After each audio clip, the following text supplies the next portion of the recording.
Les mains tremblantes de Stéphanie s'agrippèrent au bord du comptoir de la cuisine, tandis que le beau-frère, ivre de vin espagnol, pressait son corps contre le sien avec une violence contenue. « Tu es à moi ce soir, petite Française », murmura-t-il d'une voix rauque, son souffle chaud contre son cou, ignorant les cris étouffés qui s'échappaient de ses lèvres. Mais au moment où il allait franchir l'irréparable, la porte s'ouvrit brutalement, et Caroline, sa propre femme, surgit comme un ouragan, les yeux emplis d'une fureur qui allait tout changer. Stéphanie avait toujours cru que son séjour en Espagne serait une parenthèse enchantée, loin des rues pluvieuses de Paris.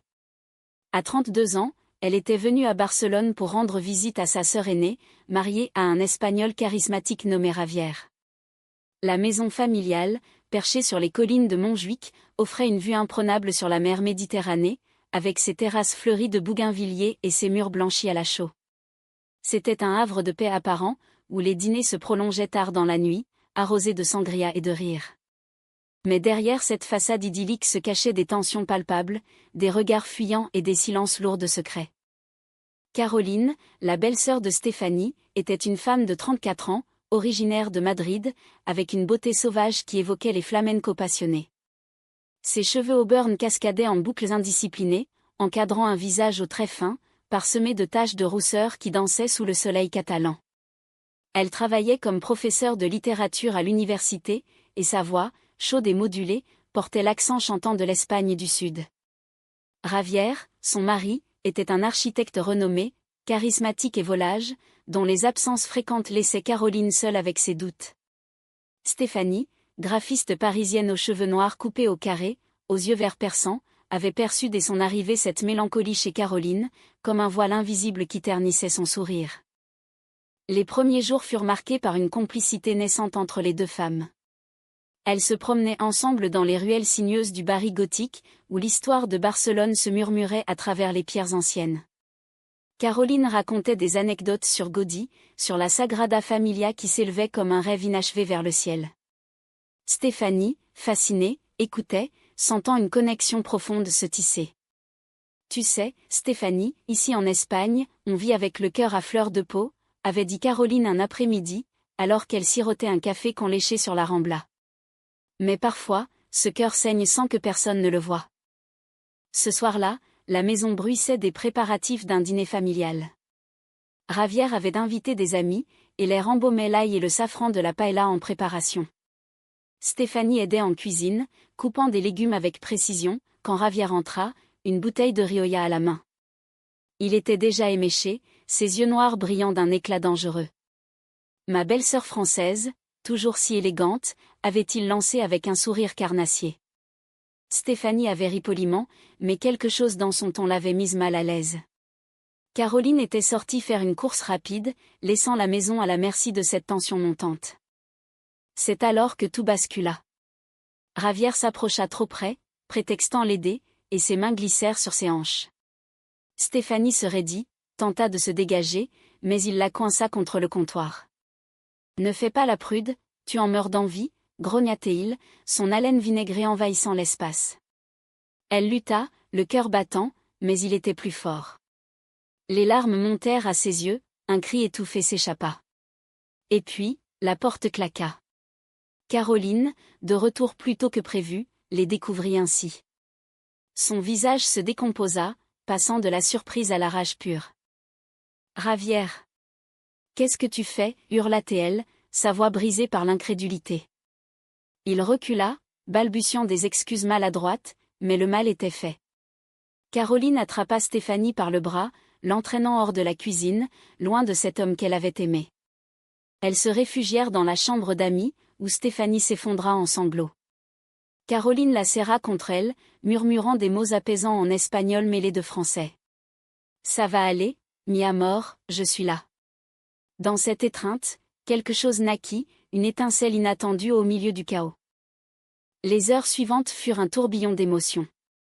Javier tenta de minimiser l'incident, accusant l'alcool, mais Caroline ne l'écouta pas. Elle confronta son mari devant les invités, annulant le dîner dans un éclat de voix. Stéphanie, encore sous le choc, observa cette femme forte se dresser contre l'injustice. Pour la première fois, elle vit Caroline non comme une belle-sœur, mais comme une alliée, une protectrice. Cette nuit-là, incapables de dormir, elles parlèrent jusqu'à l'aube. Caroline confia ses doutes sur son mariage, les infidélités passées de Ravière qu'elle avait pardonnées par amour. Stéphanie, à son tour, parla de sa solitude à Paris, de relations éphémères qui ne comblaient pas le vide. Au fil des jours, leur lien s'approfondit. Elles évitaient Ravière, qui s'était excusé platement mais dont les regards trahissaient une rancune sournoise. Stéphanie prolongea son séjour, prétextant du travail à distance. Ensemble, elles exploraient la Costa Brava, marchant sur les plages de sable fin, où les vagues de la Méditerranée murmuraient des secrets. Caroline touchait doucement la main de Stéphanie, un geste innocent qui faisait battre son cœur plus fort. Était-ce de la gratitude? Ou quelque chose de plus profond, de plus interdit? Un soir, sous les étoiles de la terrasse, Caroline avoua: « Je n'ai jamais ressenti ça pour quiconque, Stéphanie. Avec toi, je me sens vivante. » Leurs lèvres se frôlèrent, timidement d'abord, puis avec une passion contenue. C'était un baiser volé au destin, chargé d'émotions refoulées. Mais au loin, Ravière observait, son ombre planant comme une menace. Les jours suivants furent un mélange enivrant de joie clandestine et de peur sournoise. Stéphanie et Caroline se retrouvaient en secret, dans les recoins cachés de Barcelone, loin des yeux indiscrets de Ravière. Elles se promenaient dans le parc Güell, où les mosaïques colorées de Gaudí semblaient refléter la palette de leurs émotions naissantes, vives, complexes, imprévisibles. Caroline, avec sa connaissance intime de la ville, guidait Stéphanie à travers des passages secrets, des places oubliées où le temps semblait suspendu. « Ici, on peut être nous-mêmes », murmurait-elle, ses doigts entrelacés à ceux de Stéphanie. Pourtant, le poids du secret pesait lourd. Ravière, suspicieux, multipliait les questions, ses regards accusateurs suivant Caroline comme une ombre. Il avait remarqué les absences prolongées, les sourires complices échangés à table. Un soir, lors d'un dîner tendu, il explosa: « Qu'est-ce qui se passe entre vous deux? Vous me prenez pour un idiot ?» Caroline, les yeux flamboyants, rétorqua: « C'est toi qui as tout brisé, Ravière. Ne t'avise pas de nous juger. » Stéphanie, muette, sentait son cœur se serrer. Elle n'avait pas prévu cela, tomber amoureuse de la femme de son beau-frère, dans un pays étranger, au milieu d'un mariage en miettes. Leur amour grandissait dans l'adversité. Caroline, qui avait toujours réprimé ses désirs profonds par peur du jugement social, se découvrait à travers Stéphanie. Elle passait des nuits entières à parler de littérature, de Virginia Woolf et de Colette, ces auteurs qui avaient osé explorer l'amour entre femmes. « Tu es ma muse, Stéphanie », disait Caroline, traçant du doigt les contours de son visage. Stéphanie, de son côté, trouvait en Caroline une profondeur qu'elle n'avait jamais connue. À Paris, ses relations étaient superficielles, ici, c'était viscéral, presque douloureux dans son intensité. Mais les conflits s'accumulaient. La sœur de Stéphanie, informée de l'incident en cuisine, prit le parti de Ravière, accusant Stéphanie d'avoir provoqué la situation. « Tu es venue semer le trouble dans ma famille », lui avait-elle crié au téléphone. Blessée, Stéphanie se réfugia chez Caroline, qui avait loué un petit appartement en ville pour s'éloigner de Ravière. Là, dans cet espace exigu rempli de livres et de plantes, leur relation s'épanouit. Elles faisaient l'amour avec une tendresse infinie, explorant les corps l'une de l'autre comme des territoires inexplorés. Chaque caresse était une affirmation de leur liberté, chaque murmure un serment contre les conventions. Pourtant, la trahison guettait. Ravière, rongé par la jalousie, engagea un détective privé pour suivre Caroline. Il découvrit leur rendez-vous, accumulant des photos compromettantes. Un après-midi, il confronta Caroline dans un café du Born, brandissant les preuves comme des armes. « Tu me trompes avec elle ? » « Ma propre belle-sœur » hurla-t-il, attirant les regards des passants. Caroline, pâle mais résolue, répondit: « Ce n'est pas une trahison, Ravière. C'est la vérité que j'ai toujours niée. » Il partit en claquant la porte, jurant vengeance. Stéphanie apprit la nouvelle le soir même. Elle s'était retrouvée sur la plage de la Barceloneta, où le soleil couchant peignait l'eau en or. Caroline, les larmes aux yeux, raconta tout. « Il va tout détruire, Stéphanie. Il veut me ruiner, me prendre les enfants que nous n'avons pas eus, mais surtout, il veut nous séparer. » Stéphanie la serra fort, sentant la peur l'envahir. Elle n'avait pas d'enfant, mais Javier menaçait de révéler leur liaison à la famille, à l'université où Caroline enseignait. En Espagne, malgré les progrès, l'homophobie persistait dans certains cercles conservateurs. Les semaines suivantes furent un tourbillon de drames. Javier intenta une procédure de divorce, citant l'infidélité de Caroline. Il envoya des lettres anonymes à l'université, accusant sa femme de conduite immorale. Caroline, suspendue temporairement, plongea dans une dépression profonde. Stéphanie, déchirée, envisagea de rentrer à Paris, mais son amour la retenait. « Je ne t'abandonnerai pas », promit-elle, veillant sur Caroline comme une gardienne. Au milieu de ce chaos, des moments de pure beauté émergeaient. Une nuit, sous la pluie battante dans les rues de Gracia, elles dansèrent ensemble, riant aux éclats malgré les larmes. « C'est ça, l'amour », murmura Caroline, ses lèvres contre celles de Stéphanie. Braver la tempête ensemble. Leur lien se renforçait, forgé dans le feu des épreuves. Stéphanie contacta des amis à Paris, cherchant du soutien légal. Elles envisageaient de partir, de recommencer ailleurs, peut-être en France, où les lois étaient plus clémentes. Mais Javier n'en avait pas fini. Il ourdit un plan machiavélique, inviter Stéphanie à une rencontre pour discuter pacifiquement. Naïve, elle accepta, espérant apaiser les tensions. Dans un bar sombre du Raval, il l'attendit, un sourire faux aux lèvres. « Assieds-toi, belle-sœur. Parlons de Caroline. » Il versa du vin, parla de regret, mais ses yeux trahissaient la duplicité. Soudain, il glissa une drogue dans son verre, espérant la compromettre davantage. Stéphanie, sentant le malaise, s'échappa juste à temps, le cœur battant. De retour auprès de Caroline, elle raconta tout. C'en était trop. Elles décidèrent de contre-attaquer, contactant un avocat spécialisé dans les droits LGBT. La bataille judiciaire s'annonçait rude, mais leur amour était leur bouclier. Au fil des audiences, des secrets de Javier émergèrent, ses propres infidélités, ses dettes cachées. La vérité éclatait, libérant Caroline de ses chaînes. Le point culminant arriva lors d'une audience au tribunal de Barcelone, un bâtiment austère aux colonnes néoclassiques qui semblait juger non seulement les faits, mais les cœurs eux-mêmes.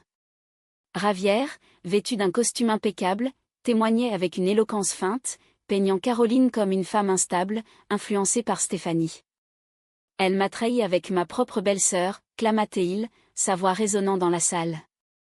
Caroline, assise à côté de son avocate, serrait la main de Stéphanie sous la table, ses ongles s'enfonçant dans la peau comme un ancrage contre la tempête.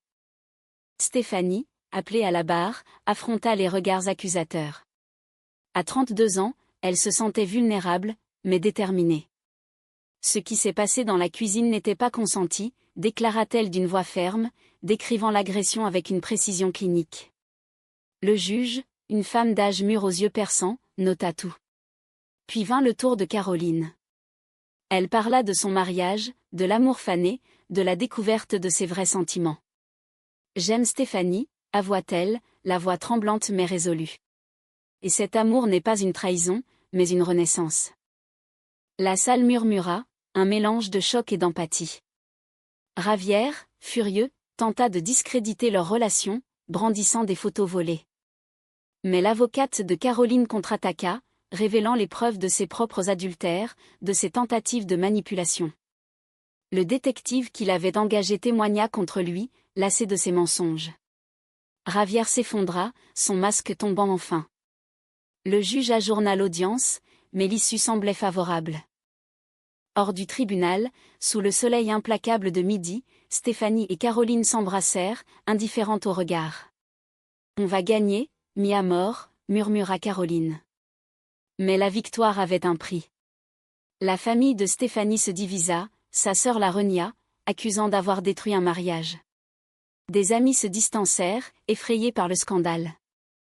Pourtant, dans cette solitude partagée, leur amour s'épanouit plus fort. Les mois suivants furent marqués par une reconstruction lente. Caroline reprit son enseignement, défendu par ses collègues progressistes. Stéphanie, inspirée par Barcelone, ouvrit un atelier de design graphique en ville, fusionnant style français et catalan. Elles vivaient ensemble dans un appartement lumineux donnant sur la mer, où les levers de soleil peignaient leur matin d'or. Leur routine était simple, promenade main dans la main, dîner romantique avec vue sur la Sagrada Familia, nuits enlacées où les cauchemars s'effaçaient. Mais un nouveau conflit surgit.